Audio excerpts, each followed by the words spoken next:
محترمہ ایڈیٹر صاحبہ، السلام علیکم ورحمۃ اللہ وبرکاتہ۔ آپ ذمہ دارانہ منصب پر ہیں۔ آپ ذمہ داروں سے کہہ کر ایک ایسا ادارہ کھولیے جہاں پر وہ لڑکیاں رہ سکیں جو شادی نہیں کرنا چاہتی۔ شادی کرنا فرض تو نہیں ہے، لیکن اس کی وجہ سے گھر کے افراد کو ذہنی کوفت میں دیکھ کر میرا دل بہت تڑپتا ہے۔ والدین کی پریشانیاں ہماری شادی کی تاخیر پر ہمیں بہت تکلیف دیتی ہیں۔ میں ذہنی مریض بن چکی ہوں۔ شادی سے اب شدید نفرت ہونے لگی ہے۔ سوچتی ہوں کہ دینی کام کرتے ہوئے ساری زندگی گزار لوں مگر شادی نہ کروں۔ اتنی محنت سے والدین کے شادی کروانے کے بعد بھی ہمارے اطراف کئی لڑکیاں موجود ہیں جو سسرال میں تکلیف میں ہیں۔ امید ہے کہ آپ میری بات پر توجہ دیتے ہوئے شادی سے بیزار لڑکیوں کے لیے دارالامان قائم کریں گی۔ السلام علیکم ورحمۃ اللہ وبرکاتہ۔ جیسا کہ بھی آپ نے سوال پوچھا کہ وہ بہن جو ہے شادی سے بیزاری محسوس کرتی ہے اور کہتی ہے کہ میں شادی نہ کروں تو کیا میرے لیے یہ مطلب مناسب رہے گا، اور وہ بغیر شادی کے رہنا چاہتی ہیں۔ کچھ وجوہات ہیں جس کی وجہ سے وہ بیزار ہو گئی ہیں۔ سب سے پہلے تو ان کے سوال کا ایک حصہ جس میں انہوں نے یہ کہا کہ شادی جو ہے فرض نہیں ہے اور شادی کے بغیر بھی وہ رہ سکتی ہیں۔ تو میری بہن، میں آپ کو بتا دوں کہ اللہ کے نبی صلی اللہ علیہ وسلم نے ارشاد فرمایا کہ شادی جو ہے نصف دین ہے۔ حضرت انس سے رضی اللہ عنہ سے مروی ہے کہ اللہ کے نبی صلی اللہ علیہ وسلم نے ارشاد فرمایا کہ شادی انسان کے لیے نصف دین کی، جب شادی کرتا ہے تو وہ نصف دین کی تکمیل کر لیتا ہے۔ اور ان نکاح من سنتی، اللہ کے نبی صلی اللہ علیہ وسلم نے کہا کہ نکاح میری سنت ہے۔ دوسری بات، قرآن مجید نے تمام پیغمبروں کے بارے میں ارشاد فرمایا کہ پیغمبروں کی سنت بھی رہی ہے۔ قرآن مجید نے مختلف جگہ پر پیغمبر کے بارے میں ارشاد فرمایا، جیسے سب سے پہلے آدم علیہ السلام سے یہ کہا کہ وَقُلْنَا يَا آدَمُ اسْكُنْ أَنْتَ وَزَوْجُكَ الْجَنَّةَ وَكُلَا مِنْهَا رَغَدًا حَيْثُ شِئْتُمَا، کہ اور ہم نے کہا کہ آدم، تم اور تمہاری بیوی بہشت میں رہو سہو اور یہاں سے جیسے چاہو خوب کھاؤ پیو۔ اور ساتھ ہی یہ کہ اللہ تعالیٰ نے انبیاء اکرام کے سلسلے میں ارشاد فرمایا کہ بالیقین، سورہ رعد کی آیت نمبر 38 میں، کہ بالیقین آپ سے قبل ہم نے پیغمبر بھیجے اور ان کے لیے بیویاں اور بچے بھی رکھے۔ یہ تو بات حکم کی ہوئی۔ دوسری اہم بات جو ہے وہ یہ کہ انسانی جبلت ہے، انسان شادی کے بغیر نہیں رہتا۔ سماج کی اکائی خاندان ہے اور خاندان شروع ہی انسان کی شادی سے ہوتا ہے۔ اب شادی بیاہ سے جو بے رغبتی ہے اور شادی سے جو آپ کو کوفت کا آپ شکار ہوئی ہیں، اس کی وجوہات پر غور کرتے ہیں۔ تو شادی کا ایک ناگزیر ضرورت ہے انسان کی، تاکہ وہ جو ہے خاندان بنائے اور خاندان بنا کر اپنی زندگی گزارے۔ لیکن شادی کے معاملات میں جتنی رکاوٹیں پیدا کی گئی ہیں اور اس کو ایک بہت کمپلیکیٹڈ سسٹم بنایا ہے، یہ ہمارے سماج اور معاشرے کی روایتوں نے بنایا اور اس قدر اس کو الجھا دیا ہے کہ یہ انسانوں کے لیے ایک نارمل چیز، انسانوں کے لیے انتہائی سخت اور انتہائی پریشان کن بن گئی ہے۔ جیسے لڑکیوں کا دیر کی عمر تک لڑکیوں کو پسند نہ کرنا، ریجیکشن جو ہے سماج میں، لڑکی دیکھنے کے لیے جاتے ہیں اور ریجیکٹ کر دیا جاتا ہے۔ اتنی مرتبہ لڑکی کو ریجیکٹ کیا جاتا ہے، اتنی مرتبہ کہ وہ کوفت کا شکار ہوتی ہے، الجھنوں کا شکار ہو جاتی ہے۔ تو جتنا ظاہری چیزوں پر، مادی چیزوں کو دیکھنے کا جو مزاج ہمارے معاشرے کا ہو گیا ہے، یہ چیز ہے جو الجھن کا شکار بناتی ہے۔ نمبر 2، والدین کو جو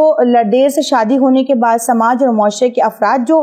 لڑکی سے پوچھتے ہیں، لڑکی کے والدین سے کہ ان کی شادی کیوں نہیں ہو رہی ہے یا شادی کیوں نہیں ہوئی ہے اب تک، یہ چیز والدین کو بہت زیادہ پریشان رکھتی ہے۔ اور اس پریشانی میں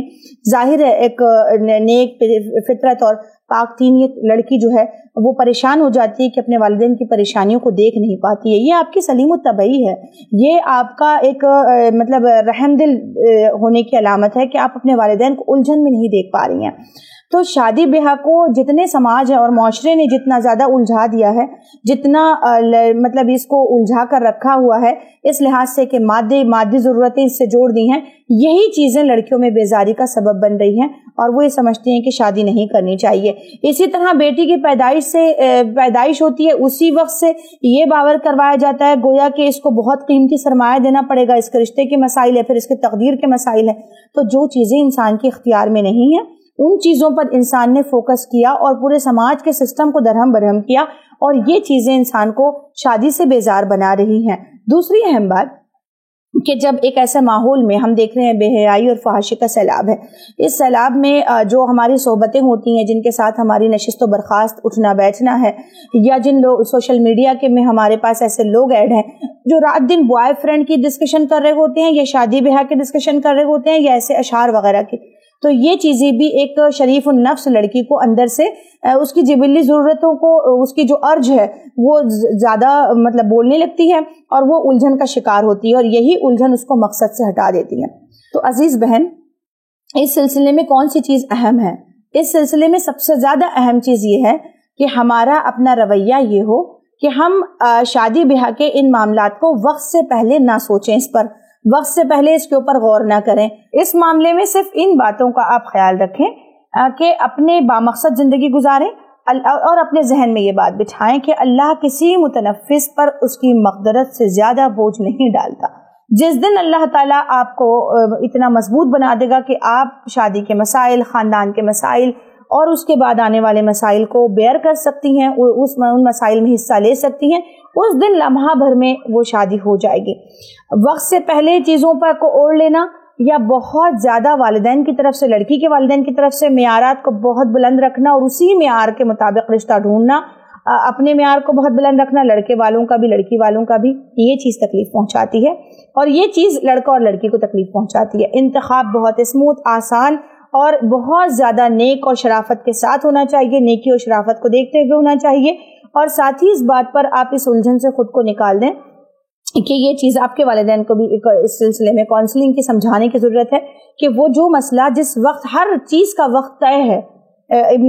بنی آدم کی روئے زمین پر پیدا ہونے سے پہلے بشر کی تقدیریں لکھ دی گئی ہیں، ہمارا ایمان تقدیر پر ہے، تو جو چیز لکھ دی گئی ہے اس کا لمحہ، اس کا وقت، ہر چیز طے ہے، تو وقت سے بہت پہلے ان چیزوں کو اپنے آپ پر اوڑھ کر اپنے آپ کو نفسیاتی الجھنوں کا شکار بنانا یہ بالکل درست عمل نہیں ہے۔ تو آپ اپنے والدین سے بھی کہیں کہ وہ اس سلسلے میں زیادہ نہ سوچیں، آپ بھی اس میں نہ سوچیں، جس وقت یہ بات طے ہوگی اس وقت وہ رشتہ ہو جائے گا، اور مطلب جو ہے رشتہ بھی ہوگا اور شادی بھی ہوگی۔ آپ ان چیزوں پہ مت سوچیں کہ آپ زندگی بھر شادی نہیں کرنا چاہتی ہیں، یا اپنے آپ کو ان چیزوں میں نہ الجھائیں کہ آپ کو شادی سے نفرت ہے، بلکہ آپ یہ کریں کہ جس وقت جو چیز ہو جائے، اللہ کے فیصلے کو مومن کو اپنے وقت پر جب وہ ہو جائے، نافذ ہو جائے، اس وقت اس کو قبول کرنا چاہیے، اور اپنے آپ کو ہمہ وقت اس کے لیے تیار رکھنا چاہیے کہ وہ جس وقت جو فیصلہ دے، زندگی میں ابھی سب چیزیں ٹھیک ٹھاک چل رہی ہیں، اپنے مقصد پر فوکس ہو جائیں، اپنی بہت اچھی مصروفیات میں آپ کو لگائیں، اپنے آپ کو لگائیں، اور کوشش یہ کریں کہ ان چیزوں میں نہ جائیں، ایسی صحبتوں سے بھی تھوڑا سا